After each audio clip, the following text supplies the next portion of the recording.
औरंगाबाद मराठवाडा विद्यापीठाला आंबेडकरांचे नाव द्यावे म्हणून तब्बल 14 वर्ष संघर्ष करावा लागला. किती प्राण गेले, आर्थिक हानी झाली, परंतु बाबासाहेबांचा समाज लढतच राहिला. नामांतर झाले नाही, नाम विस्तार मात्र झाला. मग काय, क्रांती गीत स्फुरणारच.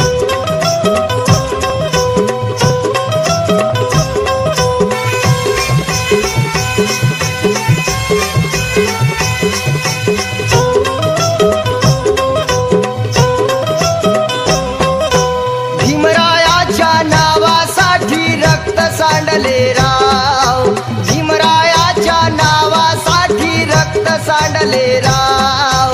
असेल कोणी माईचा लाल तर पुसून द्यावा नाव, असेल कोणी माईचा लाल तर पुसून द्यावा नाव.